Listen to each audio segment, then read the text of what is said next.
Mr. Speaker, my distinguished colleagues, magandang hapon po. I rise today not in triumph, nor in anger, nor in pursuit of political advantage. I rise because the Constitution commands us to rise. I stand before this chamber carrying not privilege, but duty. Isang mabigat na tungkulin na ipinagkatiwala sa atin ng saligang batas at ng sambayanang Pilipino. Sa mga pagkakataong gaya nito, sinusubok hindi lamang ang isang opisyal, kundi ang tibay ng ating mga institusyon, ang katapatan natin sa batas, at ang ating kakayanan na unahin ang bayan kaysa sa politika. On behalf of the Committee on Justice, and in faithful compliance with our constitutional mandate, I rise to sponsor Committee Report number 261, together with House Resolution number 989, setting forth the articles of impeachment against the Vice President of the Republic. Mr. Speaker, simple lamang ang hinihingi ng pagkakataong ito sa atin. Sundin natin ang konstitusyon. Nothing more, nothing less. Hindi po kami narito upang humatol ng pagkakasala. Hindi rin kami narito upang magparusa. Ang tanong lamang na nasa harap natin ngayon, may sapat bang dahilan upang ipagpatuloy ang paglilitis sa Senado? Iyan lamang po ang tanong.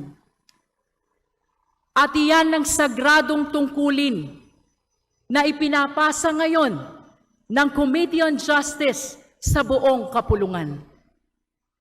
Hawak po natin ngayon ang bunga ng mahabang proseso. Hindi ito nabuo sa isang gabi. Hindi ito produkto ng chismis, galit o sigaw sa social media. Committee Report, 52 pages. House Resolution, 18 pages. Articles of Impeachment, 23 pages.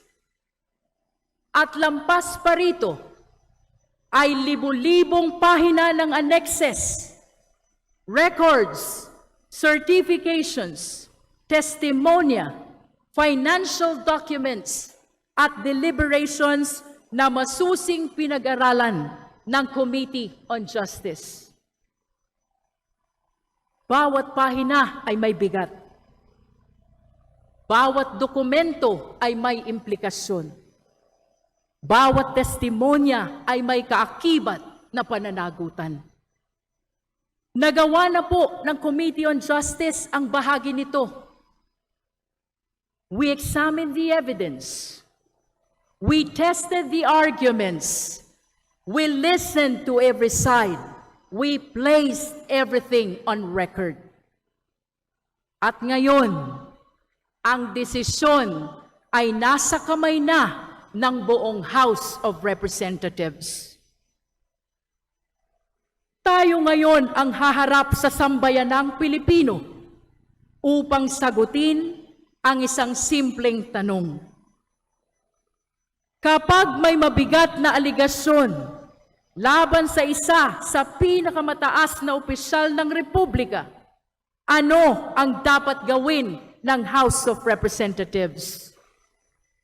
Tumingin sa kabila, manahimik, o sundin ang konstitusyon?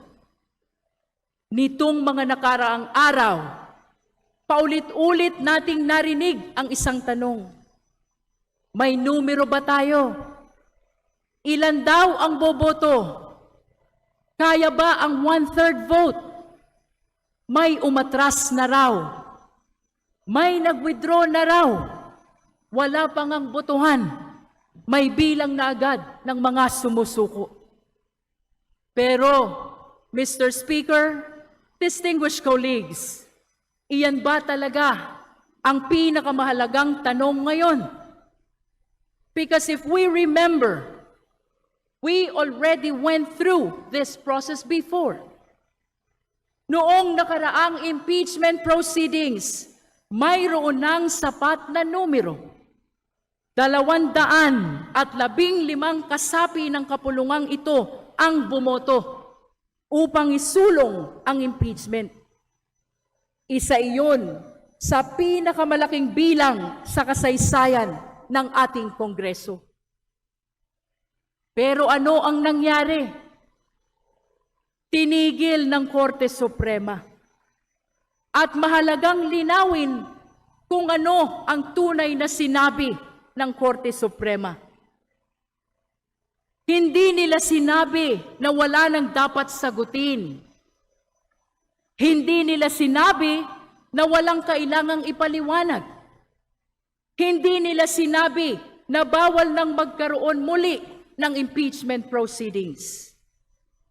Ang sinabi ng Korte Suprema ay ito: kung gagawin natin ito, gawin natin ang tama. Sundin natin ang proseso. Sundin natin ang konstitusyon. At iyan po ang ginawa ng Committee on Justice. Kaya ang tunay na tanong ngayon ay hindi lamang kung may numero tayo. Ang mas mahalagang tanong, sinunod ba natin ang proseso? At higit sa lahat, mayroon ba tayong ebidensya? Mr. Speaker, distinguished colleagues, proseso at ebidensya. Iyan ang pundasyon ng bawat makatarungang lipunan. At ang sagot po natin ay isang malinaw at matatag na opo. Sa proseso, naging maingat tayo. Hindi tayo nagmadali. Sinunod natin ang 1-year bar rule. Pinigyan natin ng pagkakataon ng bawat panig. Ang mga pagdinig ay isinagawa ng hayagan, naka-livestream at bukas sa taong bayan. At higit sa lahat, pinakinggan natin maging ang mga tumututol sa impeachment. Pinakinggan natin ang bawat manifestation, bawat argumento, bawat legal na punto. Hindi tayo naghanap ng shortcut. Naghanap tayo ng katotohanan. At maging malinaw po tayo, ang prosesong ito ay hindi paghamak sa mga Pilipinong sumusuporta sa Vice-Presidente. Sa isang demokrasya, ang suporta ng mamamayan ay dapat igalang. Ngunit kahit gaano kataas ang posisyon, kahit gaano kalakas ang suporta, walang sino man ang lampas sa pananagutan sa ilalim ng konstitusyon. Hindi ito usapin ng apelyido, partido o rehiyon. Ang prinsipyo ng pananagutan ay dapat umiiral kanino man, kaalyado man o kalaban. At kapag may aligasyon laban sa sino mang opisyal ng pamahalaan, maging miyembro man ng House of Representatives, Senado o Ehekutibo, dapat itong imbestigahan at sagutin sa ilalim ng batas. Walang puwang sa isang tunay na demokrasya ang selective accountability. At sa ebidensya naman, nakita natin ang mga dokumento na hindi maaaring ipagsawalang pahala. Mga certification mula sa PSA, mga disallowance mula sa COA, mga records ng transaksyon mula sa AMLC, mga dokumentong isinumite mismo sa Committee on Justice at isinama sa official records ng kapulungang ito. Nakakita tayo ng mga pangalang walang official records. Nakakita tayo ng mga confidential funds na idineklarang disallowed at pinababalik sa kaban ng bayan. At nakita rin natin ang ulat na nagpapakita ng bilyong-bilyong piso ng inflow at outflow na mga transaksyon sa loob ng maraming taon. Maaaring may paliwanag sa bawat transaksyon. Ngunit sa laki, lawak at pattern ng mga ito, tungkulin nating tiyakin na ang mga ito ay maipaliwanag ng lubos sa tamang forum at sa ilalim ng panunumpa. At habang pinag-uusapan natin ang bilyon-bilyong piso, alalahanin natin kung kaninong pera ito. Pera ito ng manggagawang pumapasok kahit kulang ang pamasahe. Pera ito ng magulang na nagtitiis upang mapag-aral ang anak. Pera ito ng pamilyang pumipila sa ospital, ngunit walang pambili ng gamot. Pera ito ng mga Pilipino na araw-araw nagbabayad ng puwis habang umaasang tapat ang mga pinunong kanilang pinagkatiwalaan. Kaya kapag may mga tanong tungkol sa paggamit ng pera ng bayan, hindi maaaring manahimik ang House of Representatives. At sa kabila ng lahat ng ito, isang bakanteng upuan ang humarap sa Committee on Justice. Hindi dumalo ang Vice Presidente upang personal na sagutin ang mga isyong ibinabato laban sa kanya. Ngunit sa ating sistema, ang mga seryosong aligasyon ay kailangan sagutin sa pamamagitan ng ebidensya at testimonya sa ilalim ng panunumpa. Gayunpaman, kahit wala siya sa pagdinig, pinag-aralan pa rin ng Committee on Justice ang bawat dipensang inilabas ng kanyang kampo. At matapos ang mahabang deliberasyon, matapos ang halos 22 resource persons, matapos ang libu-libong pahina ng records, nagkaisa ang Committee on Justice. Unanimous po ang boto. The committee found probable cause to proceed with impeachment. At mahalagang tandaan, hindi nagsimula ang komite na magkakapareho ang pananaw. Marami ang nagtanong, marami ang nagtuda, marami ang nais munang makumbinsi. Ngunit habang dumarating ang mga dokumento, habang lumalabas ang testimonya, habang nabubuo ang kabuuang larawan, unti-unting luminaw ang isang bagay.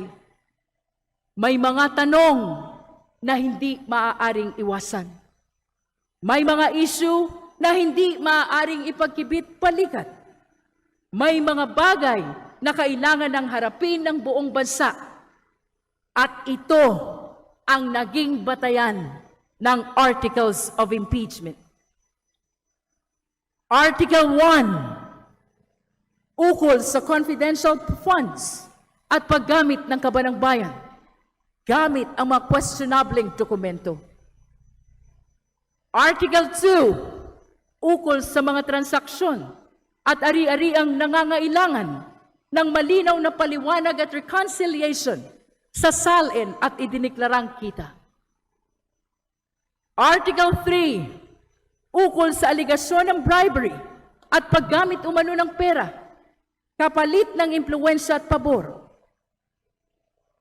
Article 4, ukol sa mga banta at mararahas na pahayag laban sa matataas na opisyal ng bansa na sa pananaw ng komite ay sapat upang litisin sa Senado.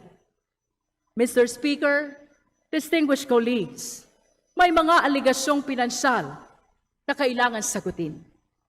May mga dokumentong kailangang ipaliwanag. Ngunit may isang bahagi ng usaping ito na higit na mabigat sapagkat hindi lamang pera ng bayan ang nakataya. Ang nakataya rito ay tiwala ng sambayanan at katatagan mismo ng ating republika. Sapagkat kapag ang isang mataas na pinuno ng bansa ay nagsasalita tungkol sa pagpatay sa Pangulo ng Republika, tungkol sa pakikipag-usap umano sa isang assassin, at tungkol sa posibilidad ng karahasan laban sa pinuno ng Estado, hindi maaaring ipagkibit balikat iyon bilang simpleng bugso lamang ng emosyon o ordinaryong alitan sa politika. May mga nagsasabing wala namang overt act. May mga nagsasabing emosyon lamang iyon. Ngunit, Mr. Speaker, distinguished colleagues, ang usapin dito ay hindi lamang kung may kasong kriminal. Ang usapin dito ay ang bigat ng mismong mga salitang binitawan ng isang pinakamataas na opisyal ng Republika. Sapagkat hindi pangkaraniwan para sa isang mataas na pinuno ng bansa na magsalita tungkol sa pakikipag-usap o pakikipag-ugnayan sa isang assassin kaugnay ng Pangulo ng Republika. Hindi ito simpleng init ng ulo. Hindi ito karaniwang political rhetoric at lalong hindi ito uri ng pananalita na inaasahan ng sambayanan mula sa matataas na opisyal ng bansa. Sapagkat ang mga salita ng mga pinuno ay may bigat. Maaari silang magbigay ng kabanatagan o maghasik ng pangamba sa sambayanan. At kapag ang mga nasa pinakamataas na antas ng pamahalaan ay tila inuuna ang karahasan kaysa kinahunan, hindi lamang mga opisyal ang naaapektuhan. Ang unang naaapektuhan ay ang ordinaryong Pilipino. Ang manggagawang nangangambang mawala ng hanap buhay kapag nagiging magulo ang kalagayan ng bansa. Ang pamilyang hirap na nga sa taas ng presyo ng bilihin at lalo pang nangangamba kapag humihina ang tiwala sa pamahalaan at ekonomiya. Ang maliliit na negosyong umaasa sa katahimikan at katatagan upang patuloy na makaraos araw-araw. At ang mga magulang ng tanging hangad ay isang ligtas, maayos at matatag na kinabukasan para sa kanilang mga anak. Sapagkat sa panahon ng krisis, hindi karahasan ang hinahanap ng bayan sa kanilang mga pinuno. Ang hinahanap nila ay kapanatagan. Hindi takot, hindi pangamba, hindi kaguluhan. Sapagkat ang tunay na lakas ng pamumuno ay hindi nasusukat sa tapang at karahasan. Nasusukat ito sa kakayahang magbigay ng kaayusan, kapanatagan sa sambayanan, lalo sa panahon ng pangamba. At ito ngayon ang isa sa mga tanong na kailangang harapin ng sambayanang Pilipino. Anong uri ng asal, paghusga, at pamumuno ang inaasahan natin mula sa mga pinunong pinagkakatiwalaan ng sambayanan? Mr. Speaker, distinguished colleagues, ang mga articles of impeachment na nasa harap natin ngayon ay hindi simpleng political document. Ito ay salamin ng isang mas malaking tanong na bumabagabag sa sambayanang Pilipino. Anong uri ng pamumuno ba ang karapat-dapat sa ating bansa. Sapagkat ang usapin dito ay hindi lamang legal. Ito ay moral, ito ay constitutional. At dahil moral at constitutional ang usapin, hindi maaring takasan ng alinmang institusyon ang tungkuling ito. At kapag may mabibigat na pagdududa tungkol sa paggamit ng pera ng bayan, tungkol sa katapatan sa salin, tungkol sa asal at pananalita ng isang pinuno, hindi maaring manahimik ang House of Representatives. Hindi tayo maaaring magbulag-bulagan. Hindi tayo maaaring matakot. Hindi tayo maaaring maging kasabwat ng katahimikan. Mr. Speaker, distinguished colleagues, marahil ito ang isa sa pinakamabigat na boto na gagawin natin bilang mga halal na kinatawan ng bayan. Sapagkat ang pagboto natin ngayon ay hindi lamang tungkol sa isang tao.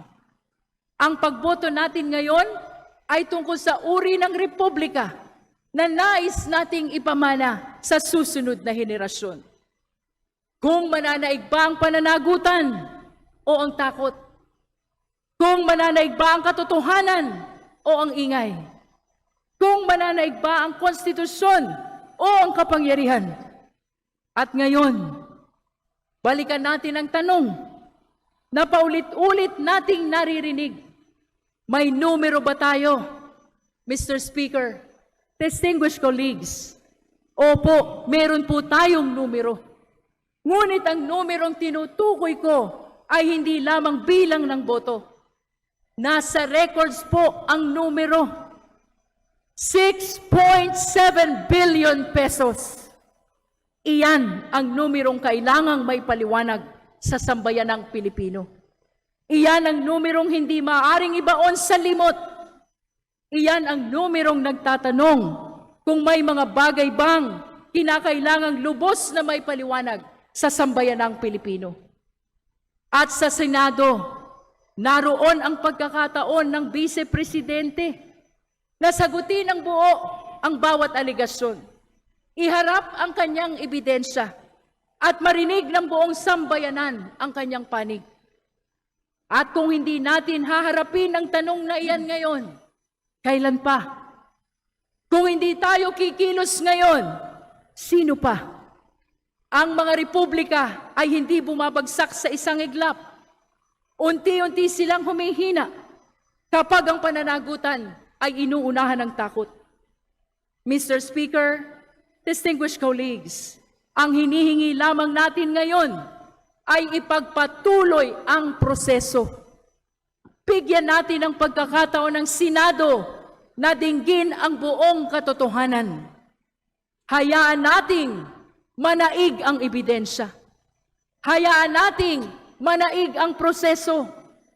Hayaan nating manaig ang konstitusyon. At sa huli, hayaan nating manaig ang bayan. With that, Mr. Speaker, distinguished colleagues, I respectfully urge this chamber to vote in favor of Committee Report number 261 and House Resolution number 989. Let us do our duty. Maraming salamat po.